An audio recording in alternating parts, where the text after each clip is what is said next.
একে আগস্ট লই কি চলতেছে থান সেলিম সাহেবের অবস্থা থান। তারপরে একে আগস্টে নোয়াখালীর এই বড় প্রোগ্রামটির অবস্থা শুনুন। কি অবস্থা, ফাতলা পায়খানা ছুটি গেছে কার, কি একে আগস্টে যারা সমর্থন করে তাদের না সেলিমের। পুরো ভিডিওটি দেখবেন কিন্তু। নোয়াখালী 1 তারিখে নোয়াখালী 1 তারিখে কি নোয়াখালী 1 তারিখের কথা উনি আর চুল খাড়াই গেছে তো চুল খাড়ানো বেটা নিশ্চয়ই খাড়াইছে। কওমি মাদ্রাসা কেন্দ্রিক একদল কথিত ব্যক্তি, কথিত আলেম, আমি বলবো এরা আসলে সত্যিকার আলেম না। তাহলে তুই আলেম কেন? তুই বাংলাদেশের সবচেয়ে বড় আলেম। ঠিক আছে ঠিক আছে, তোরে ব্যাকে মানে আচ্ছা ঠিক আছে, হরে কি ক। এরা যে বেআইনি সমাবেশটা ডাক দিয়েছে, এরা বেআইনি সমাবেশ ডাক দিছে। তুই কি সমাবেশ ডাকস? তুই যে বিভিন্ন হলে সমাবেশ গুলা করস, প্রোগ্রাম গুলা করস, সেগুলা কি আইনি? এরা বেআইনি করে নয়, এরা সকল প্রশাসনকে, বৃহত্তর নোয়াখালীর প্রশাসনকে জানায়, তারপরে সমাবেশ ডাক দিছে, বুঝছস? এই সমাবেশকে বাস্তবায়ন করার জন্য তারা মসজিদের মধ্যে তারা নোটিশ পাঠাচ্ছে। তো তোর সমস্যা গিয়ে সমাবেশ ডাক দি পারলে, বাস্তবায়ন করে পারলে প্রচার করতে হইব না? তোর সমস্যা গিয়ে, তোর কি হাত লাগে না ছুটি গেছে নি? ইয়ারলাই তুই কিন শুরু করছিস, তুইও তো এই মনে কর সংবাদ সম্মেলন শুরু করে দিছ দাগা দাগা। তোর সমস্যা গিয়ে, তোর তো আর মনে হাত লাগে না ছুটি গেছে। ইমাম সাহেবদেরকে চিঠি দিচ্ছে মুসল্লিদেরকে যাওয়ার জন্য। তো কারে দিব? ইমাম সাহেবরে দিত না, কারে দিব? ইমাম সাহেবরে দিব, সাধারণ জনগণরে দিব, তোরে কি দিবনি? না তোর প্রয়োজন আছে? তুই তো বন্ড বেড়া, হুরা বন্ড।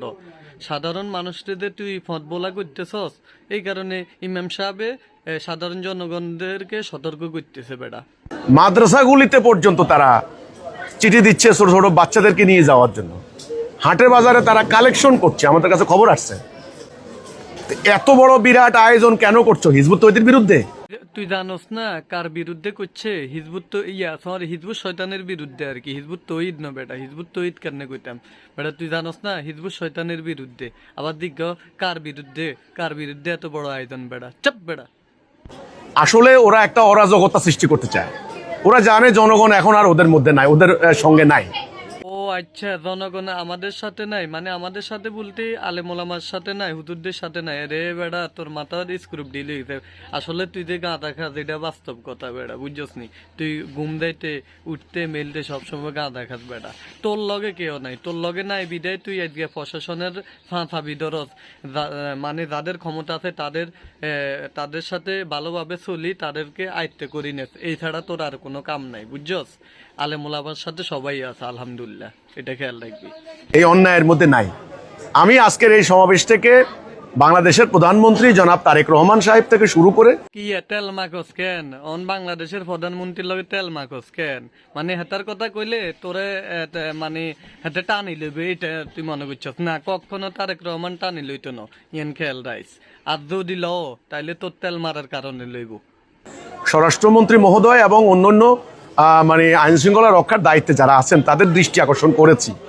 আরে ভাই, কোনো লাভ হইতো না। তুই প্রশাসন কত, স্বরাষ্ট্রমন্ত্রী কত, স্পিকার কত, উকিল কত, জজ কত, ব্যারিস্টার কত, কোনো লাভ হইতো না, কোনো লাভ হইতো না। হিজবুত তৌহিদ বন্ড এবং এরা দিনে মানে ইসলামকে পুঁতি করে তোরা কর ধর্ম ব্যবসা বেটা, ধর্ম ব্যবসা বেটা তোরা করছে, ধর্ম ব্যবসা তোরা করছে, আর কেউ করেন না, বুঝছস নি? তুই কোনো লাভ হইতো না। তুই প্রশাসন কত, সরকার দলীয় লোক কত, নেতা কর্মী কত, তুই যতজন দে বেটা, তুই যতজন রে আইতে আনবি, কোনো লাভ হইতো না, লাভ হইতো না। ইকে যে আপনারা নজর দিন নোয়াখালীতে কি হচ্ছে। রে বেটা, নজর কিয়ে দিব বেটা, নজর কিয়ে দিব? নজর তো এটা তো প্রচার অলরেডি হয়ে গেছে। নোয়াখালী পুরা বাংলাদেশে খবর জানে। তুই খবর জানার কারণে ব্যাকে এটারও আরো সমর্থন দেয়, সাপোর্ট করতেছে বেটা। নজর কি দিতে বেটা, পাগল? অনেক সময় ছোট্ট ঘটনাও কিন্তু বিরাট আকার ধারণ করতে পারে। ওমা হেতে বাংলাদেশের গুরুত্বপূর্ণ একজন লোক হয়ে গেছে। হেতারে কোনো মাঠ ময়দানে, কোনো বিক্ষোভে, কোনো মানে বাংলাদেশের কোনো ইস্যুতে হেতারে কোনোদিন দেখা যায় না। হেতে বাংলাদেশের একটা সমস্যা হয়ে দেব, এই সমস্যাটা হিয়াল্লা হেতার গুরুত্ব বাড়ে গেছে। বন্ড হালার থালা। বর্তমান আঞ্চলিক আন্তর্জাতিক পরিস্থিতি ভালো না, পার্শ্ববর্তী রাষ্ট্রের অবস্থা আপনারা দেখেন। বর্তমান আন্তর্জাতিক অবস্থা ভালো না, তুই তো আন্তর্জাতিক লোকের লগে আসস বেড়া, তুই কাদিয়ানির লগে সম্পৃক্ত বেড়া, তুই হিয়ান তো না আনি দেস না বাংলাদেশে কোটি কোটি মিলিয়ন আনি দে, তুই বাংলাদেশে হেল্প কর, তুই তো মানে আন্তর্জাতিক অবস্থা ভালো না জানস, তুই বেটা বাংলাদেশের অবস্থান বালা করছে তুই করতে পারস নি, তুই যে হিসাবে মানে অবস্থা বুঝাচ্ছে তুই বাংলাদেশের মানে কি একটা করিয়া লাইবি উপকার বেড়া ফালতু কোনে হর।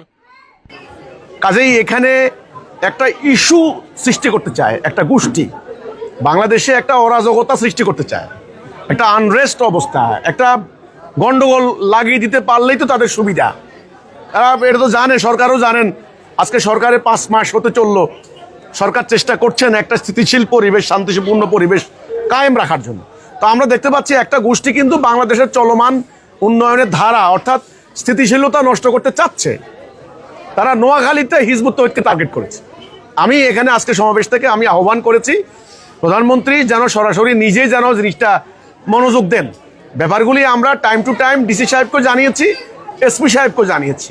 ওনারা বিজ্ঞ কর্মকর্তা, ওনারা নিশ্চয়ই একটা মানে খুব জ্ঞানী বিজ্ঞ কর্মকর্তা, ওনারা বিষয়গুলি অনুধাবন করবেন।